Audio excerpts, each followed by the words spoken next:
I know. Everybody's wondering what happened.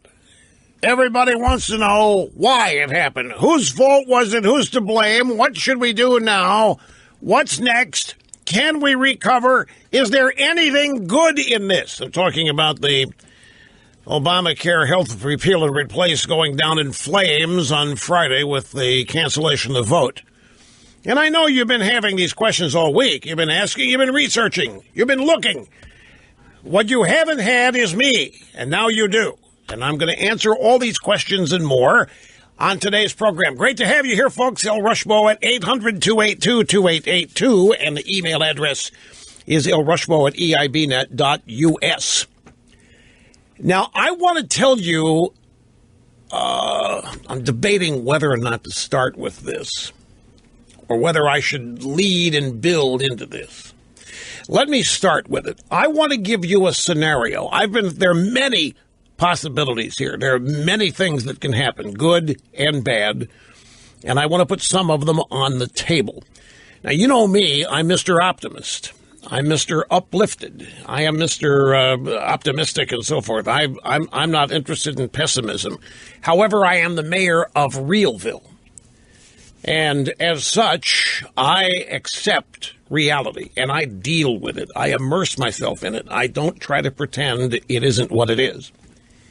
And there's some hard, cold realities that we face here as a result of this vote. Whichever way it goes, whatever happens, this event on Friday was huge. It was big. Don't listen to people who try to tell you, it's not that big a deal, Rush. I mean, Obamacare, healthcare in general is complicated, Rush. You can't just strip it aside and put it back together inside of 90 days, 60 days here like they were. Very, very complicated. Not that big a deal.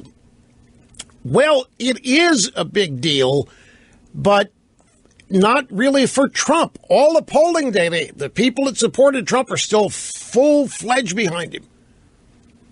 To the consternation and the shock of many in the drive-by media. Trump's voters are still as attached to him as they were. Trump's voters do not blame him for this. Trump's the new guy. The people that have been there all along appear to be the people that can't get anything done. But Trump was going to be the guy to go in there and change all of this, and didn't. So people are asking, did Paul Ryan play Donald Trump? Did Trump have a scam run against him that he didn't see? Is this what actually some people in Washington wanted to happen? And yes, this is exactly what some people in Washington and outside Washington wanted to happen. Let me give you a potential scenario here. All of this, by the way, I will back up with news stories which add weight to this. I'm not predicting this, by the way. Not yet. But I do want to alert you to the possibility. You've heard Kasich and you've heard Trump both allude to the fact that it's time now to reach out to the Democrats in the House, but more importantly, Democrats in the Senate. And because the Republicans simply can't get their act together. Trump tried, did everything he could, called them up there, had numerous meetings, went up to Capitol Hill, but there are too many factions.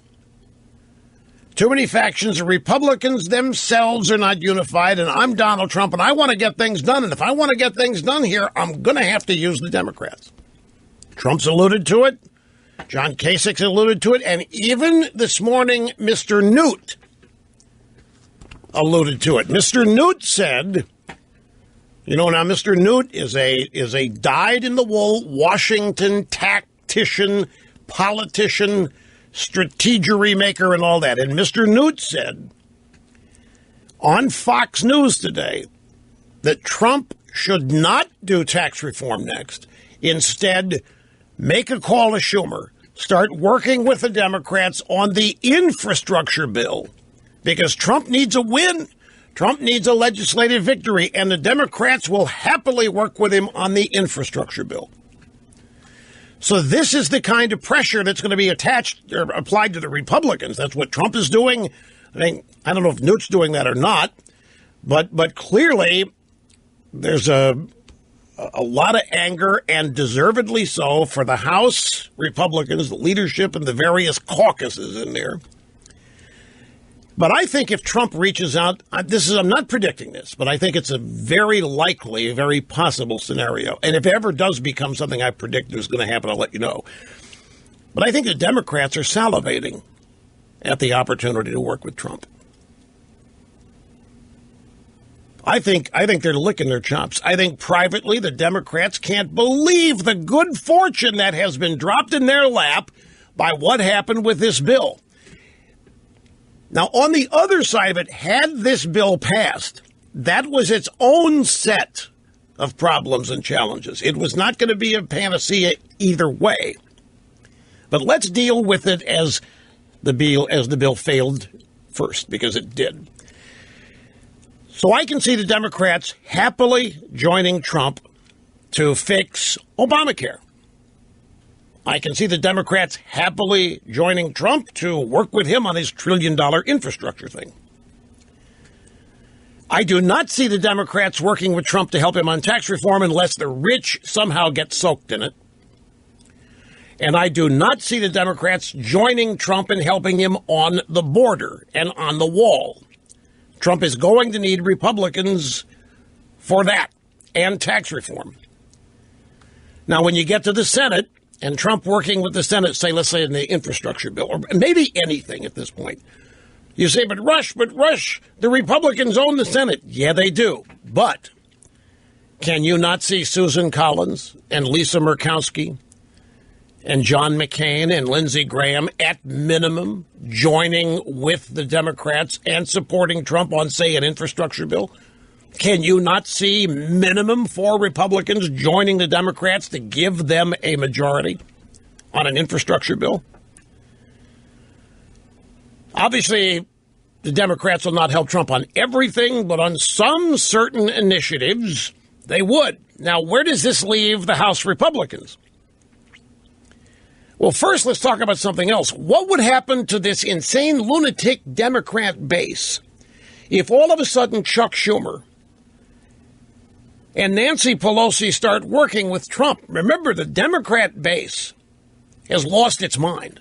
The Democrat base is obsessed with resistance. The Democrat base, Trump is Hitler, Trump is incompetent, Trump is this, Trump's got to be destroyed. And over here, we still have this story with the intelligence, Russia collusion, and the things the Democrats are trying to do there. And the Democrat base is fired up, and they want Trump impeached. They want Trump gone. They're doing books and movies about Trump assassinations. They just want Trump gone. What happens if Schumer and Pelosi decide to join forces with Trump on a couple of things that Republicans don't believe in? And I mean, when I say don't believe in, I mean in an ideological sense, like $1 trillion infrastructure program or any number of other things. Obamacare, repealing and replacing, expanding it, whatever it is. So that would be a problem that the Democrats would have, because they're not going to be able to see Trump as a good guy all of a sudden.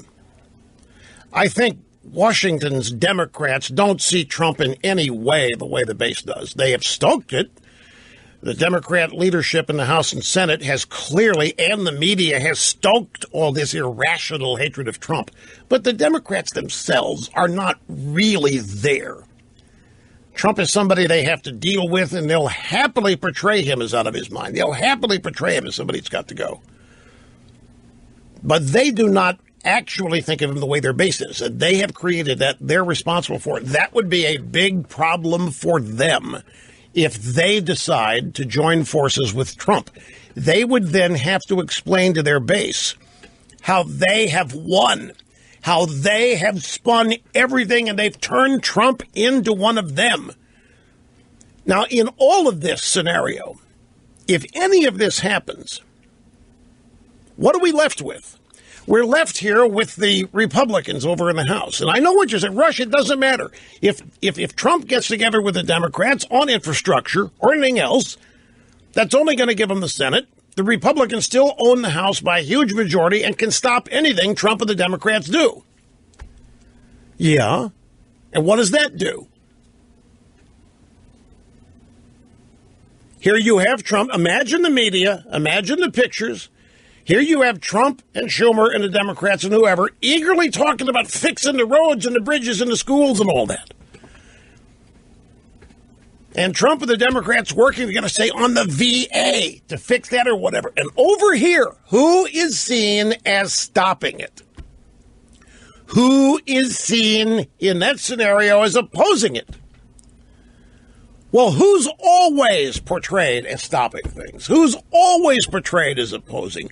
Who is always portrayed as being against progress? And so there they sit, the Republicans in the House of Representatives. Trump can be portrayed by the Democrats as having grown, as having learned in office, that he's seen, even though he is a Republican and he tried, look what they did to him on health care, the Democrats will say. And the media, if they decide they want to throw in with Trump, it won't be hard to characterize this as Trump having grown massively, as Trump having really learned quickly how Washington really works. And over here, as the lone opponents, will be the Republicans and all of their caucuses in the House. None of this we would even be discussing if that bill had not been pulled for a vote on Friday. And this scenario is exactly why there is so much blame going around. It's why so many people are spending so much time trying to focus the blame on Ryan, on Trump, and I'm sure you've heard all of the theories. Ryan, Republicans don't know how to lead. They didn't even want to lead. They didn't even think they were going to win. They didn't want to be in this position. The Republicans are happier in second place, being the brakes on an operation. They're happy to oppose. They're happy to react, but they don't want the pressure of leading, and therefore they don't know how.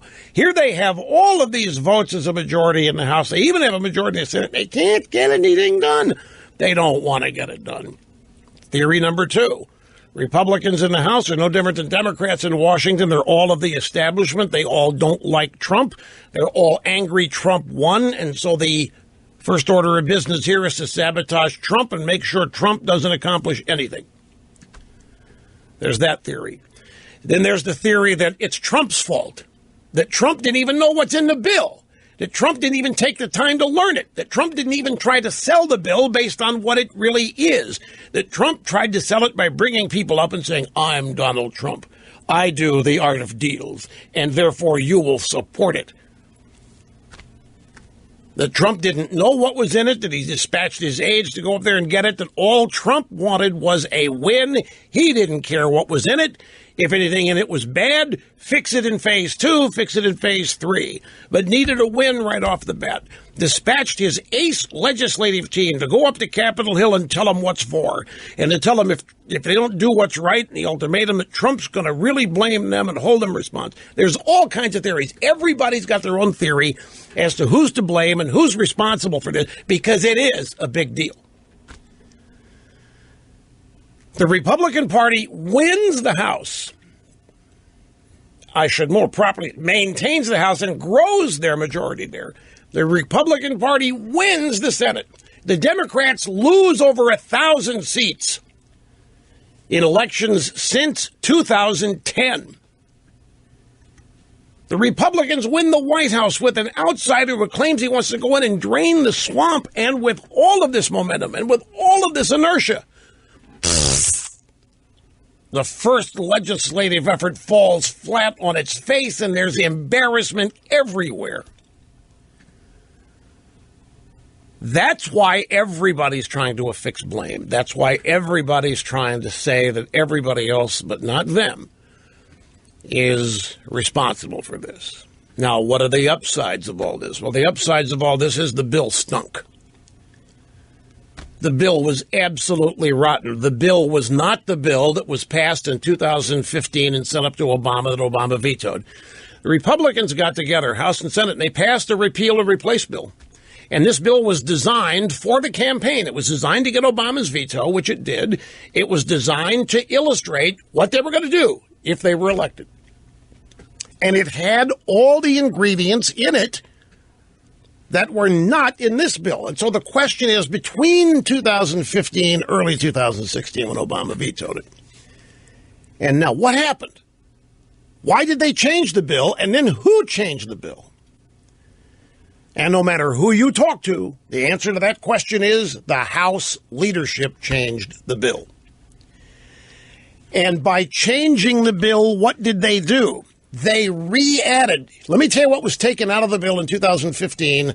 House and Senate voted on it, sent up to the White House. Obama vetoed it. All the Obama regulations that were taken out, this bill put back in.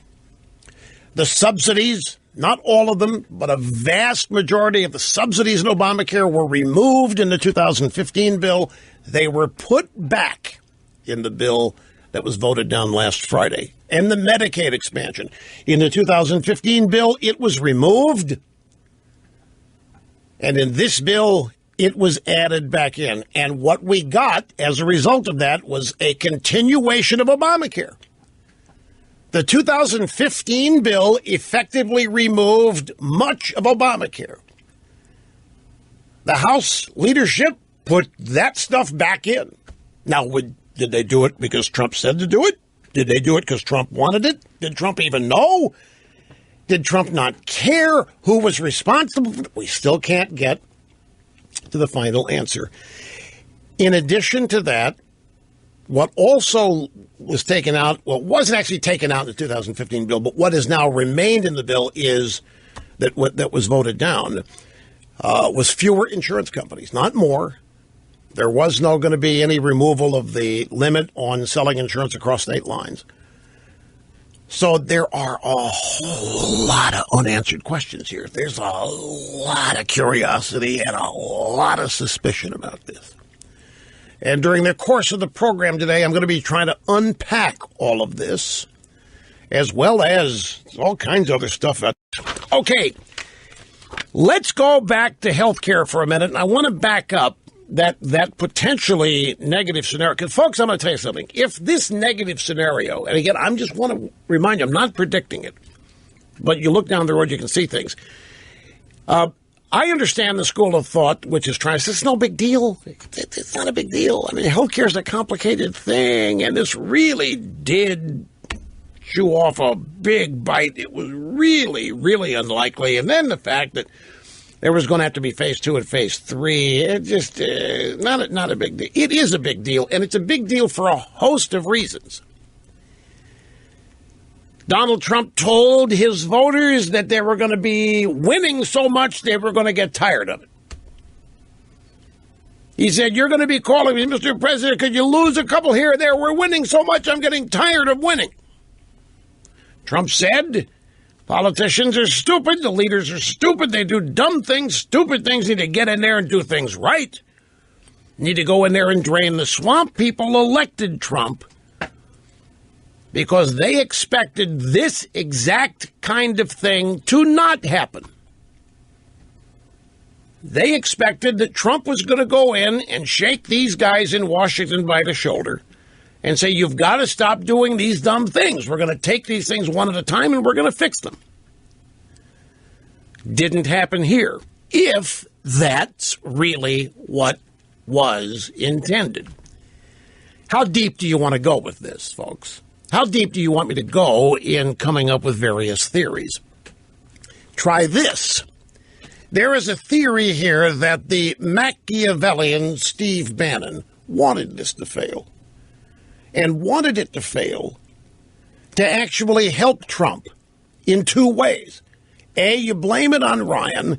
Make sure everybody realizes that Paul Ryan, who's standing in Trump's way, create movement and inertia to get rid of Ryan, because Bannon doesn't like him anyway, according to news accounts and reports even before the election and during the campaign. And so the loss here has a long game aspect to it. This bill never had a chance of passing. It never had a chance, goes the theory, because the bill was horrible. The bill was Obamacare. It left too much of Obamacare intact. It had to go down to defeat. There's another aspect. Not only do you blame Ryan, you get to blame the conservatives. You throw most of the blame on the Freedom Caucus, Mark Meadows and his gang, as the usual culprits. The conservatives are always the ones standing in the way. See? They're the ones that wouldn't move. They're the ones that denied the new president. They're the ones that stood in the way of Trump winning. They're the ones. Trump is not ideological. And there is a war on conservatives in Washington every day. There has been a war on conservatives every day for the last 50 years. So it just depends on how deeply you want to take this. But I'd rather try to stay focused on the reality of this. And the reality is the bill failed. Now, you can juice that up by getting into the theories of why, who's to blame. Could Trump have stopped this? I mean, the people over at Vox, let me find this one little passage here to explain how the people at Vox were reporting this.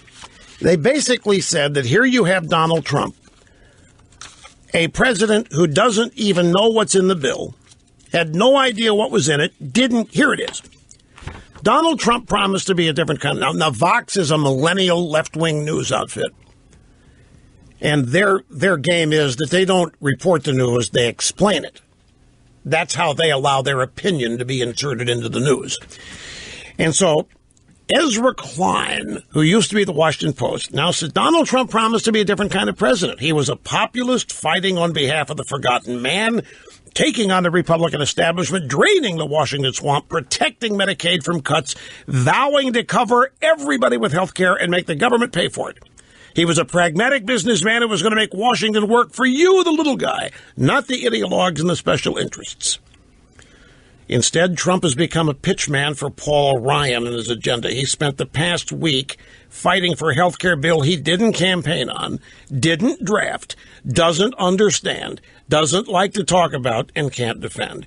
Rather than forcing the Republican establishment to come around to his principles, he's come around to theirs with disastrous results. So this is intended as a theory of how Ryan played Trump. Now, this is not the health care bill Trump campaigned on, by the way. And then the specifics of this bill. The bill that Trump campaigned on, if there is such a thing, is the one that was passed in 2015 and sent up to Obama, who vetoed it. That's what was. This is an entirely different beast. They threw things back in this bill from 2015. The House leadership did. Trump did not write this. There's no question. But he did praise Paul Ryan to the hilt. And he joined right with Paul Ryan on this thing. When he was selling the bill, he was not selling the bill. When he had these congressmen up to the White House, he was not getting into the bill and telling them what was good about the bill and why they needed to support it. He was selling it on the basis that he wanted it, that the party needed it. We need this win. It was almost a win-one for the Gipper kind of thing. The Republicans, with all their different factions, said, the heck with that. The bill's bad. The conservative caucus didn't like it in any way, shape, manner, or form. The Tuesday group didn't like it because it was too conservative. The conservatives didn't like it, too moderate. And the one thing missing in it was Trump. He was trying to unify all these people with the power of personality and power of persuasion. And so now the gaming and the scheming begins. Here's where I think the Democrats are, folks. I think the Democrats are feeling their oats like they can't believe. The psychological graph here, you go to election night, they think they're going to win in a landslide. Then they don't. And it's the bottom is falling out. And they can't believe it. It is hell on earth. I mean, it's one thing to lose when you expect to lose. You prepare yourself for it. It's another thing to lose when you lose by a landslide that you thought you were going to win in a landslide. So they had to scramble the decks. They had to reorient and redo everything. And they had to go from a massive, upbeat, optimistic, we're going to finally take over America and make it a socialist empire. Had to go to that, nothing but total resistance, realizing they didn't have the numbers to stop anything. on top of having lost 1,000 seats. Now where are they? The first attempt to get rid of their baby, national health care, Obamacare, blows up. And it blows up not because of anything they did. It blows up because their opponents don't know how to win. I'm thinking the Democrats have to be feeling their oats right now, don't you? I'm thinking the Democrats are on cloud nine. I wouldn't be surprised if they filibuster Gorsuch. They just announced they're going to delay the committee vote on Gorsuch for a week. I wouldn't be surprised if the Democrats today are thinking they can stop everything now, that Trump is not going to get anything, that they can stop his tax reform, they can stop the infrastructure, they can stop anything they want, or they can choose to join Trump on whatever he wants. In the process, they can join Trump on whatever is appealing to them and do further damage to the Republicans, left out in the cold as nothing more than the illustration of who the real opposition is in Washington. They can't believe their good luck here. I'm guaranteeing you. So they're now plotting how to capitalize on all this. Now, where are the opportunities here for Trump and the Republicans?